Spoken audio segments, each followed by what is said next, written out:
Usually, when I recommend for you authors that can help you improve your writing in English, I recommend authors that wrote many books, plays, poems. So we've been through William Shakespeare with his dozens of plays, and George Bernard Shaw with his dozens of plays, and Robert Frost and Emily Dickinson writing a lot of poems. But today, I'm going to do exactly the opposite trick. Recommend to you another author, the New Zealandic author Katherine Mansfield, who died from tuberculosis when she was only 34 and managed to write only a limited number of short stories. But these short stories are true gems. They are beautiful and they have something very distinctive about them that make it worthwhile to read all of them. You can read an anthology of her short stories, and you will learn a very important skill that will help you to become better writers in English. My name is Shai Dotan. I'm Associate Professor of International and Public Law at the University of Copenhagen Faculty of Law, and the purpose of this series of lectures is to help you improve your English and your research skills. So what is it about Katherine Mansfield that make her such a great author, such a special author? It's not because of the plot of her stories. It's been many years now since I've read this anthology of her stories, and before that I collected them from different anthologies of great short stories, and I cannot say that I remember any particular plot, maybe bits and pieces of it. So it's not a very surprising plot. It's not the kind of story like a Somerset Maugham story that has a very surprising point at the end that changes the way you think or keeps the reader at a great tension. That's not it. It's not so much the unique description of the characters, because I can't say that I remember a particular character as a full rounded human being that I can actually associate with her. Some authors are very good at that, usually not in short stories, but in longer pieces, that you build a whole picture of a character. I wouldn't say that about Katherine Mansfield. But what I can say that she knows how to do is she knows how to write with incredible subtlety and detail about very basic human emotions and human situations.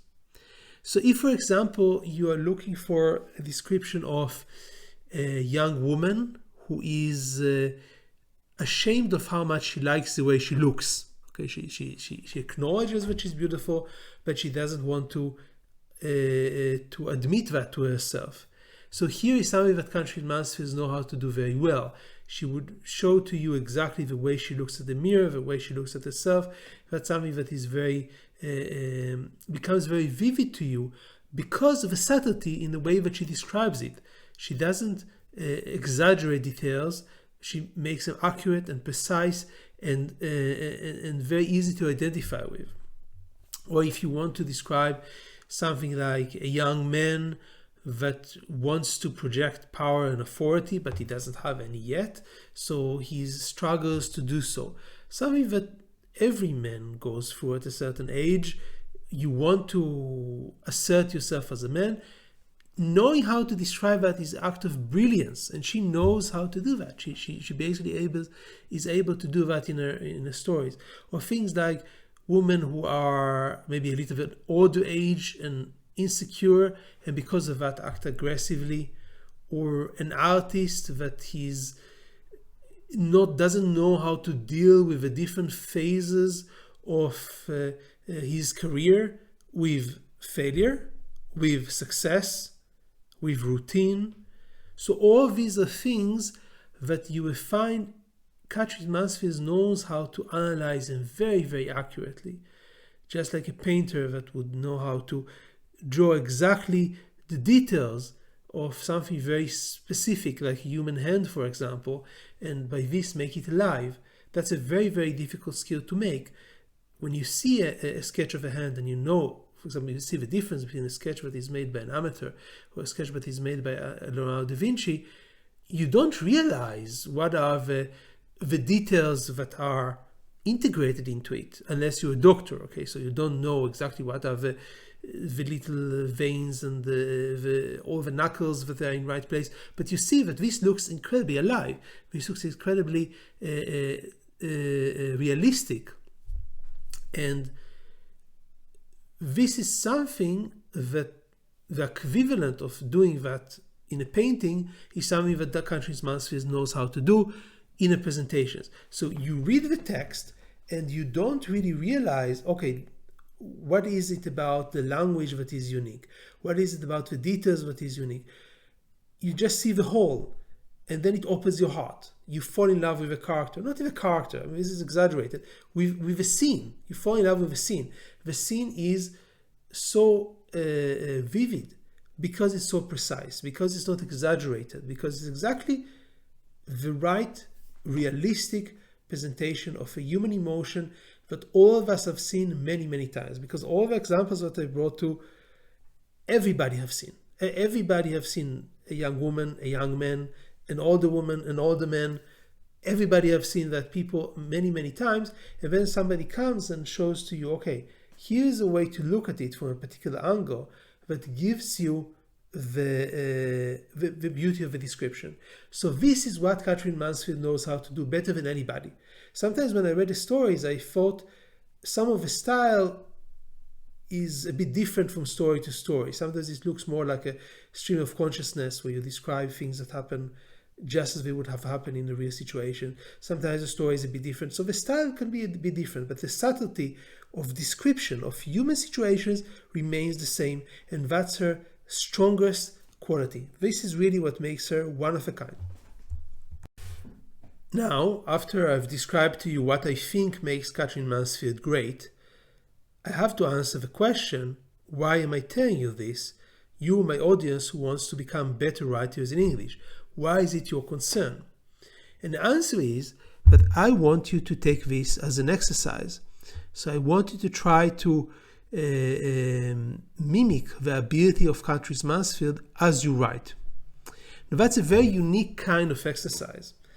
I can tell you that when I was in high school, my English teacher told me to, all the class, we had a class exercise, to see a person, a random person that we don't know personally, and describe him or her. And this was a very, very hard exercise. I mean, I had a classroom, it was a very unique class because it was really for gifted children from all the area, and we were all very talented. But I think the results were horrific because they were either very, very technical. I recall that I immediately understood that the exercise is way over my league, and I just decided to mimic a detective, and I would give very, very accurate, precise things, so height, approximate weight, color of the eyes, things like this. And some of the people in the class tried to describe a more emotional picture, psychological analysis, and the result was usually very, very kitschy. And I say that as an understatement. It was horrible. It was very, very kitschy because, you know, it would say things like these are a man can drown in their eyes and things like this, that sound very artificial and not genuine, not convincing, nothing that the reader can really relate to. And I don't blame you, of course. It was a very, very hard exercise. So you kind of had to choose. Either you decide to make it completely technical and without any emotion, or you decide to write in a very kitschy way. Because to write like an artist, like Katherine Mansfield, this is something that is very, very difficult to do. I believe that if you try this exercise, and I can say, honestly, I've tried it very few times myself, I don't think that I've succeeded doing that. My work of fiction that I think is good, I wrote in Hebrew. I don't think that I'm able to write it well enough in English yet. But just like if you want to become a great painter, and I would tell you, start off with painting a hand just like Leonardo da Vinci. It's a very, very hard exercise, but it might be a good way to start, because once you start there, if you succeed, even if you succeed partly, this is going to be something that you are going to be able to carry with you to any other part of the exercise of painting that will become much easier as a result. The other example that I could give is from another field that I know a bit better, because don't know anything about painting, but about powerlifting as a source of strength. So powerlifting allows you to learn a particular technique, whether it's a squat or a deadlift or a bench press, that allows you to give a maximum level of force that you can in a very, very particular, technical and safe situation. That's the ultimate amount of force that you're able to use. And I believe that if you're able to do that, the force stays in your body in a way. And then afterwards, if you go and you try to use calisthenics, you try to use other types of force, then you're able to use it very, very well. And that's exactly the superpower that I think that you need to acquire if you are going to become a great writer, is exactly the superpower of writing very, very subtly. Now again, it doesn't mean necessarily always writing fiction.